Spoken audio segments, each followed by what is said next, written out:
Welcome to Witchy Meditations.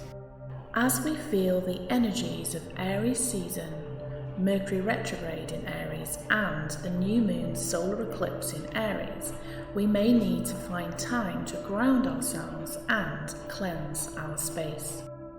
You may have noticed, I know I certainly have, that as much as Aries season, I think, is a time for creativity and passion and all the positive sides, if you like, of fiery energy, there is also conflict as well. Certainly, there's something that I've picked up on and I've noticed within my life. There's been a few conflicts presenting themselves within our kind of lives and within our household.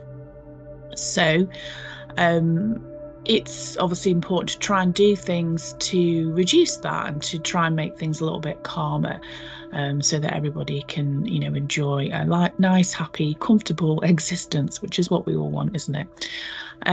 So this video is about that. It's about how we can ground ourselves and how we can sort of break up that heavy energy that we may be experiencing.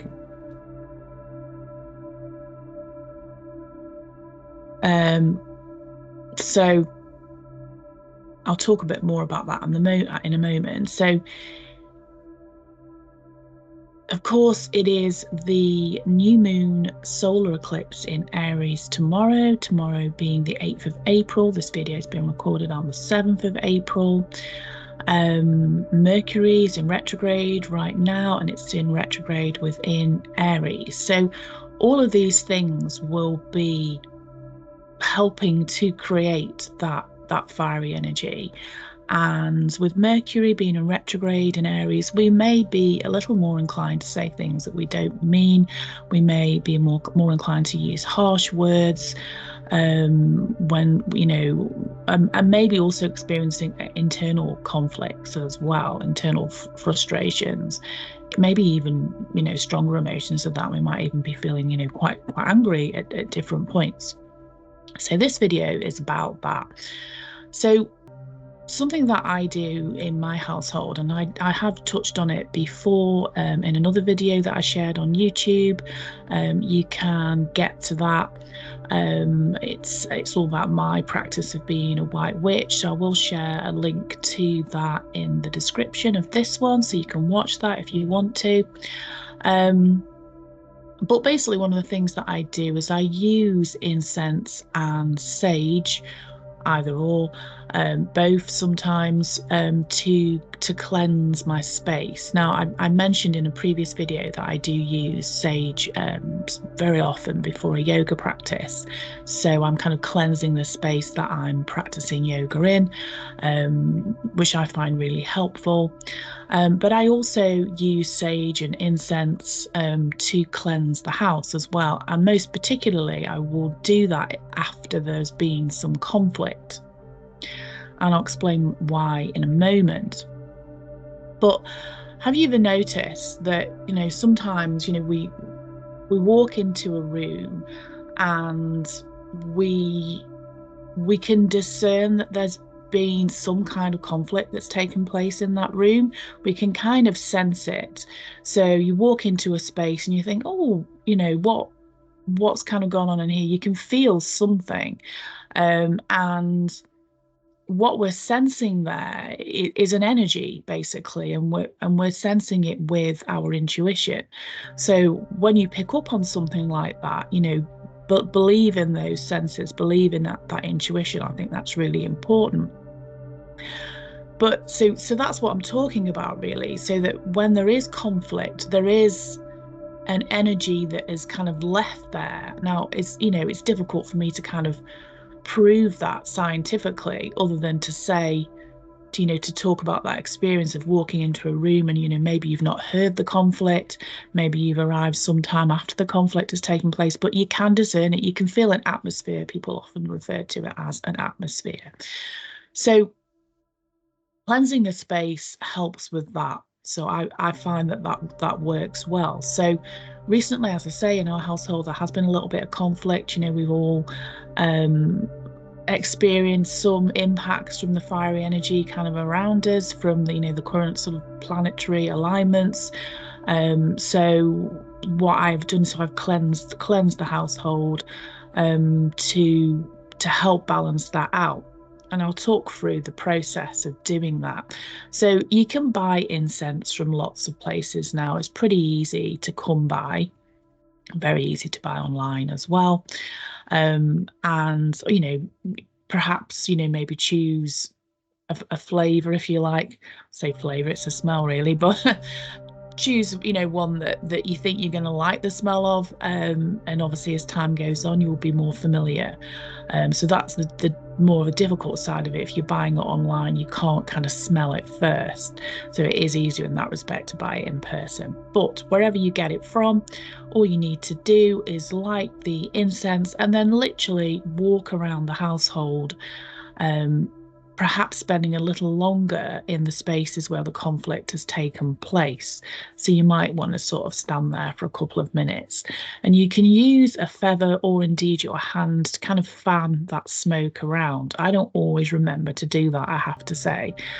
So this is a helpful reminder for me to do that. And the reason that we do that is it just basically helps the smoke kind of disperse more around the room.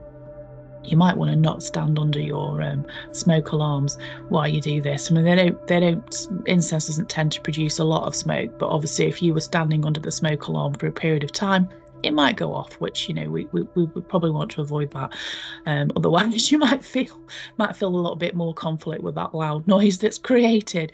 But that aside, so walk around the house. I think some people say to start in a particular space and then move around in a certain kind of direction. I don't tend to do that. I just start in my kitchen because that's literally where my incense is stored. I light the incense and then walk around the house. And as I say, I would spend a little bit longer in the rooms where the conflict has taken place. But no more than 2 minutes.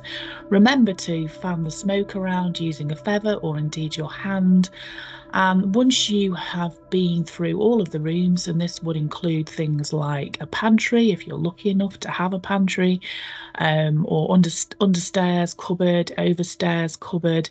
I wouldn't particularly bother with things like wardrobes or anything like that, but anything that can be discerned as a room.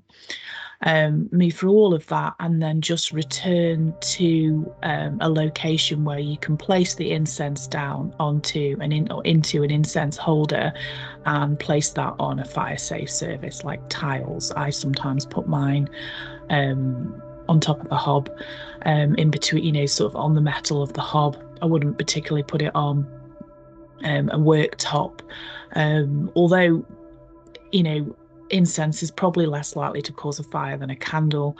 I think it does, it makes good kind of fire safety sense to put it on a fire safe surface. Like I say, tiles is a good one. Metal, and of course use an incense, if I can get my words out. That's another thing about Mercury in retrograde.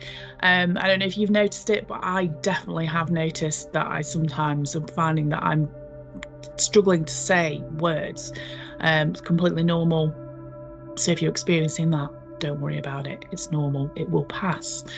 So you can also use sage, as I've mentioned. You can buy white sage online. I would just say, as a note of caution, that I do believe that white sage is now becoming quite rare. So you might want to try and choose an ethical supplier. So maybe where it's perhaps like being replanted as quickly as it's being harvested. I'm not aware of any ethical suppliers like that, but that's probably something that's worthwhile looking into. But you can literally just use sage that you buy in a supermarket, but you would need to, it would need to be kind of fully formed sage, so not the kind of sage that you get in a jar, because it's very difficult to light that. Probably near on impossible to light that, actually.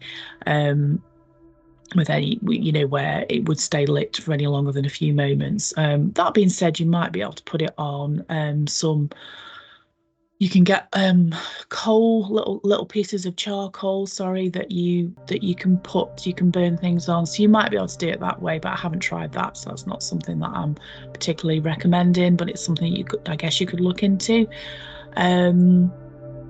Yeah, so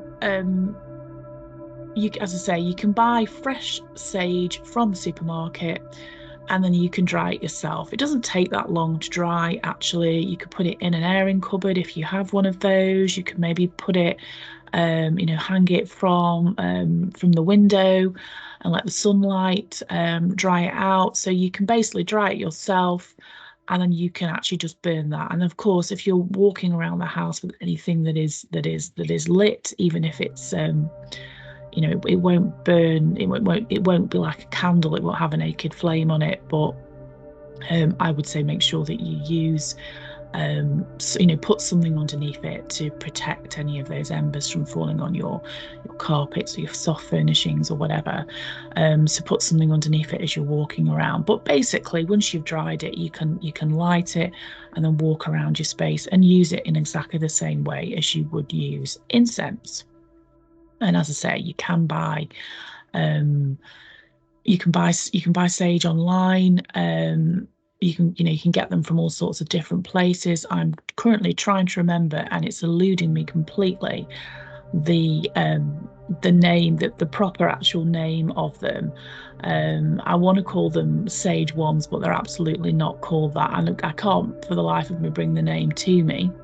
I'm going to have a look at my notes. Bear with me, because I'm sure I've got it in my notes. I said that Mercury is affecting bringing words to mind. Where are we? Smudge stick. There we go. So I've got it in my notes. So you can buy smudge sticks online, but as I say, if you are going for white sage, you might want to be cautious and try and choose a more ethical supplier of that. You can buy smudge sticks online. Exactly the same thing as working with incense, as I've already mentioned. You just basically light it and walk around your space in exactly the same way. And also you can use it for cleansing yourself as well. As I say, I use it to cleanse my yoga mat, and what I mean is I will light it and I'll just literally wave it around my head. I sometimes do sometimes I'll do circles, and then sometimes I will do like an infinity symbol in front of me. So, I'm not placing it on the yoga mat. I'm not I'm not sort of sat there for half an hour or anything. It's literally a minute, probably tops. And remembering as well to fan that smoke around. Same thing if you're cleansing your space before you practice yoga. If you're literally just using it to kind of wave it around yourself because you're feeling that heaviness upon you for whatever reason, then you can do that as well. And the way that I think it works is because energies are all around us all of the time. So if there's a heavy energy, if there's an atmosphere, as I've previously described it, I think the smoke kind of breaks that up. I think it disperses it in some way. I don't know how that happens, but it does seem to make a difference. So if it's something that you want to try, probably the easiest thing to buy in the first instance is probably incense. It's probably a bit more readily available. And I guess the advantage of incense is that it does stay lit. If you use a smudge stick, or if you make your own smudge stick, or you're just kind of using a piece of dried sage that you've dried yourself, you will find that it only stays lit for a very short amount of time. It might only be seconds, so you've got to kind of keep relighting it, which is absolutely fine. It's no problem to do that, but you might find if you're using matches that you go through quite a lot of them. So it isn't that practical sometimes to use smudge sticks or sage, I find. So incense is easier because once you've lit it, it remains lit until it is completely burned down. And actually, that's the final point to note. As I say, smudge sticks, sage, any kind of dried herbs. Actually, if you're making your own smudge stick and you're using other types of dried herbs, such as lavender, for example, is quite nice because obviously it smells beautiful. generally speaking, my experience has been that they don't remain lit. So once you've walked around your space, once you've cleansed your space, you know that they're not going to remain lit, so they're going to burn out. So then you can just kind of put them somewhere, maybe put them on a fire safe surface just in case, just to make sure that they're completely out. But with incense, you need to sort of really let it burn down, which doesn't take too long, to be honest. Say maybe half an hour.